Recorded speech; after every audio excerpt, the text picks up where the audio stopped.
بشيرا ونذيرا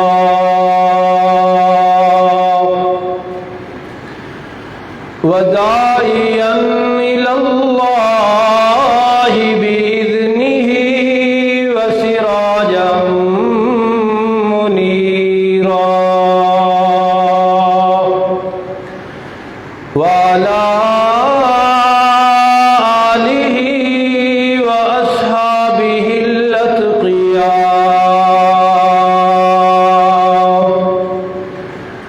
الذين هم خلاصة العرب الأرباب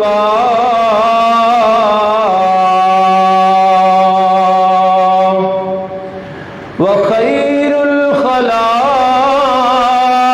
بعد الأنبياء أما بعد فأعوذ بالله من الشيطان الرجيم بسم الله الرحمن الرحيم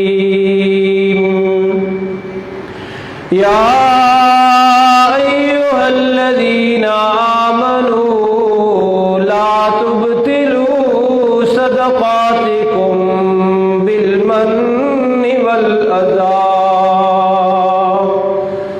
صدق الله العظيم وبلغنا رسوله النبي الأمي الأمين العظيم الكريم ونحن على ذلك لمن الشاهدين والشاكرين والحمد لله رب العالمين. اللهم صل على محمد وعلى آل محمد كما صليت على إبراهيم وعلى آل إبراهيم إنك حميد مجيد. الله أكبر الله أكبر لا إله إلا الله والله أكبر الله أكبر وللہ الحمد. واجب الاحترام حاضرین کرام، اعمال صالحہ کی توفیق ملنا یہ خوشبختی اور خوش قسمتی کی علامت ہے. رمضان المبارک میں ہر قسم کے اعمال کی اللہ رب العالمین توفیق دیتے ہیں. نمازیں اور صدقات اور خود روزہ، یہ ہر قسم کی عبادات اس میں شامل ہو جاتی ہیں. خوش قسمت ہیں وہ انسان جنہیں اللہ نے توفیقیں دیں اور وہ عبادات سے اعمال سے مالا مال ہوئے. انتہائی مختصر وقت میں عرض یہ کرنا ہے کہ یہ اعمال کی جو دولت ہے، اعمال کی یہ جو پونجی ہے، یہ جو بڑی محنت اور مشقت کے بعد پھل اکٹھا کیا جاتا ہے اعمال کی صورت میں، یہ کرنے کے لیے اعمال کی دولت اکٹھی کرنے کے لیے جس طرح بڑی محنت اور مشقت کرنی پڑتی ہے، اسی طرح اس کی حفاظت کے لیے بھی بڑا اہتمام اور بڑی محنت کرنی پڑتی ہے. اعمال جس طرح اکٹھے ہوتے ہیں، دولت یہ جمع ہوتی ہے بندے کے پاس، اسی طرح یہ دولت ضائع ہو جانے کے خطرات بھی ہمیشہ رہتے ہیں. تو یہ خطرات جو دولت، اعمال کی دولت کو لاحق جو خطرات ہیں، ان میں سے 3 خطرات آج ہم نے پڑھنے ہیں. وقت بڑا مختصر ہے. تو پہلا خطرہ جو اعمال کو ہر وقت رہتا ہے، اعمال ضائع ہونے کا خطرہ، یعنی اعمال کی دولت ملنا یہ بھی اللہ کا بڑا کرم ہے، لیکن اس کو سنبھال کر رکھنا، قبر تک لے جانا یہ بھی بڑا ضروری اور بڑا اہم ہے۔ تو کچھ خطرات ہیں جو اعمال کی دولت کو لاحق رہتے ہیں، اعمال ضائع ہو جاتے ہیں، جو اجر جو ثواب بڑی محنت اور مشقت سے کمایا ہوتا ہے وہ ضائع ہو جاتا ہے۔ تو وہ ان خطرات میں سے 3 خطرات قرآن حکیم کی روشنی میں دیکھیے۔ فرمایا یا ایھا الذین آمنوا لا تبطلوا صدقاتکم بالمن والاذی، محنت اور مشقت سے کمایا ہوا مال سیدھا اس کا تعلق دل کے ساتھ ہوتا ہے، ہاتھ سے دیتے ہوئے دل کانپ جاتا ہے، لیکن اللہ کے نیک بندے اللہ کی توفیق سے رمضان بھر آنے والے سائلین کو دیتے رہتے ہیں، ہاتھ کھلا کر کے دیا، دل کھلا کر کے دیا اور اللہ کی رضا کے لیے دیا۔ اللہ نے اجر و ثواب کی شکل میں انہیں اس کا بدلہ عطا فرمایا، لیکن اب یہ اجر یہ ثواب محفوظ کیسے رکھنا ہے؟ قرآن کہتے ہیں لا تبطلوا صدقاتکم بالمن والاذی، مال کی شکل میں مال خرچ کر کے جو تم نے اجر و ثواب کمایا ہے، اب اس اجر و ثواب کی حفاظت اس طرح کرنی ہے کہ اس کو لاحق 2 خطرات ہیں، ان سے محفوظ رکھنا ہے اپنے اجر و ثواب کو۔ پہلا خطرہ مالی عبادت کو یہ ہے کہ بالمن والاذی، یہ نہ کرنے لگ جانا کہ دے کر احسان جتانے لگ جاؤ، دے کر احسان جتانے لگ جاؤ کہ ہم نے تمہیں دیا ہے، میرے دیے ہوئے پہ تو عیش کر رہا ہے، میں نہ دیتا تو تجھے کون دیتا۔ احسان نہیں جتانا، دے کر احسان جتایا تو لا تبطلوا صدقاتکم، دیا ہوا مال ضائع ہو جائے گا، مالی عبادت کا اجر و ثواب تباہ و برباد ہو جائے گا۔ اس لیے مالی عبادت کو احسان جتلانے کے خطرے سے محفوظ رکھنا بھی ضروری ہے۔ اور دوسرا خطرہ مالی عبادت کے اجر و ثواب کو یہ ہے والاذی، دینے والے کو کسی طریقے سے، لینے والے کو کسی طریقے سے تکلیف نہیں دینی، باتوں کے ذریعے اسے کوستے نہیں رہنا، باتوں کے ذریعے اس کو نچلا نہیں ثابت کرتے رہنا کہ تو ہمارے دیے ہوئے پہ پل رہا ہے، نہ احسان جتانا ہے نہ تکلیف دینی ہے۔ یہ 2 کام ضروری کرنے ہیں اگر مالی عبادت کا اجر و ثواب محفوظ رکھنا ہے۔ اور دوسرا، وقت مختصر ہے، اختصار کے ساتھ چلیں گے۔ دوسرا خطرہ مالی عبادت ہو یا جانی عبادت ہو یا بدنی عبادت ہو، اعمال کی پونجی ضائع ہو جاتی ہے ایک اور طریقے سے بھی، اعمال کی دولت کو ایک اور خطرہ بھی لاحق ہے، اور وہ یہ ہے رسول اکرم نبی محتشم صلی اللہ علیہ وسلم کی ادنا بے ادبی، ذرہ برابر بھی رسول اللہ صلی اللہ علیہ وسلم کی ذات اطہر کی بے ادبی اگر آ گئی تو سارے اعمال ضائع اور برباد ہو جائیں گے۔ قرآن کہتے ہیں یا ایھا الذین آمنو، اے ایمان والو، اعمال کی دولت اور پونجی اکٹھے کرنے والو، اسے سنبھالنا بھی اب تمہاری ذمہ داری ہے، اور اس کو یہ خطرہ لائق ہے دولت لٹ جائے گی ساری اگر ایک ذرہ کے برابر بھی میرے محبوب کی بے ادبی ہو گئی۔